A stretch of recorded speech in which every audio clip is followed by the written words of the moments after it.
কোন কোন বিষয়গুলোতে টাকা ইনভেস্ট করব, এই ইনভেস্টগুলো আসলে কোনো ক্ষতি না, বরঞ্চ লাভ। ঠিক আছে। আবার আরেকটা বিষয় আপনাদেরকে আমি বুঝিয়ে দিব যে আসলে কোন কোন বিষয়গুলোতে, ঠিক আছে, ইনভেস্ট করলে আপনার লস হবে, মানে কোন বিষয়ে আপনি ইনভেস্ট করলে আপনার লস হবে, আবার কোন চিন্তা ভাবনার দ্বারাতে আপনি ইনভেস্ট করলে আপনার লাভ হবে। ঠিক আছে।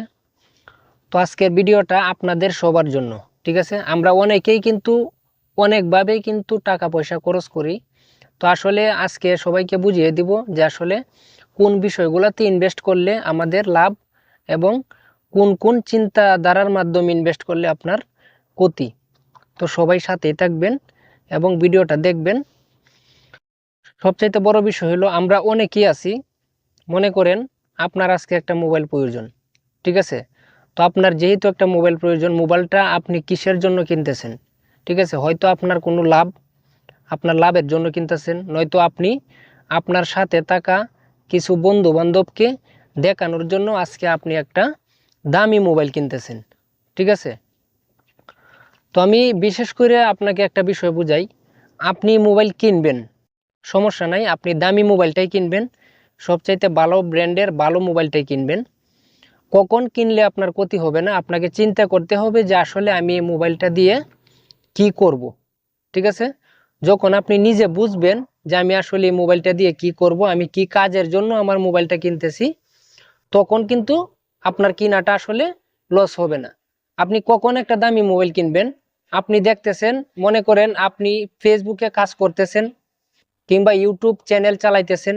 ঠিক আছে, আপনার কাজের জন্য, মানে আপনার ইউটিউব চ্যানেলটাকে একটু ভালো পারফরমেন্স করানোর জন্য, আপনার ফেসবুক পেজটাকে একটু ভালো র্যাঙ্কে নিয়ে যাওয়ার জন্য, আপনার ভিডিওর কোয়ালিটিগুলো ভালো করার জন্য, এইরকম চিন্তাধারা যদি আপনার থাকে, যে এরকম চিন্তাধারার কারণে আপনি একটা ফোনের মাধ্যমে আজকে 50,000 60,000 টাকা ইনভেস্ট করতেছেন, তাহলে কিন্তু আপনার লস নেই। ঠিক আছে। তাহলে আপনি নির্ভয়ে কিনতে পারেন, কারণ এটা আপনি সমাজ দেখানোর জন্য কিনতেছেন না। ঠিক আছে। এটা আপনার লাভের জন্য, আপনার কাজের জন্য কিনতেছেন। তো এই জায়গায় আরেকটা বিষয় হলো যে আপনারা অনেকেই আছেন আবার ল্যাপটপ কেনার জন্য পাগল। অনেক মানুষ আছে, অনেক বন্ধু বান্ধব আছে, একজন বন্ধু অন্য একটা বন্ধুকে দেখানোর জন্য, দেখ আমার ল্যাপটপ আছে, দেখ আমার একটা দামি ঘড়ি আছে। ঠিক আছে।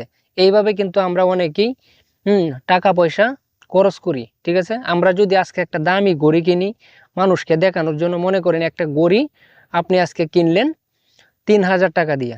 ঠিক আছে। এই 3,000 টাকা দামের ঘড়িটাতে আপনার যেই কাজ হবে, মনে করেন আপনি টাইমে দেখলেন কিংবা আদার্স অন্য একটা মানে সিস্টেম অপশন থাকতে পারে, যেহেতু দামিটার মাঝে অবশ্যই ভালো কোনো অপশন থাকবে। তো এই জায়গায় বিষয় হলো, যদি টাইম দেখার জন্য হয় তাহলে আপনি আর এত টাকা দিয়ে এত দামি ঘড়ি কেনার কোনো দরকার নাই। ঠিক আছে। আপনি 400-500 টাকার মাধ্যমে একটা ঘড়ি কিনে আপনার কাজ আপনি চালিয়ে নিতে পারেন। ঠিক আছে। আর এখন বর্তমান যুগে যেই সিস্টেম, আসলে গরিব মানুষে ব্যবহার করে মূলত ফ্যাশনের জন্য। ঠিক আছে। টাইম দেখার জন্য আসলে মূলত এখন বর্তমান যুগে কেউ গড়ি ব্যবহার করে না, ফোনের মাধ্যমে সব কিছু আছে। ঠিক আছে। তো আশা করি সবাই আমার কথাগুলো বুঝতে পারছেন যে আসলে টাকা পয়সা কোথায় ইনভেস্ট করলে ক্ষতি নাই, আর কোন সিস্টেমে ইনভেস্ট করলে আসলে ক্ষতি।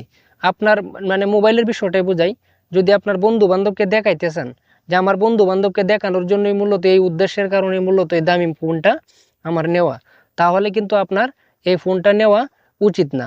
আর আগে আমি যেই কথাগুলো বলছি, আপনার কাজের জন্য যদি হয়ে থাকে তাহলে আপনি দামি ফোনটা নিতে পারেন, কোনো সমস্যা নেই। আর ল্যাপটপের বিষয় যেটা বলছি, আপনি একটা ল্যাপটপ তখনই কিনবেন যখন মনে করেন যে আপনি গ্রাফিক্সের কোনো কাজ করেন, কোনো ডিজাইন করেন। ঠিক আছে।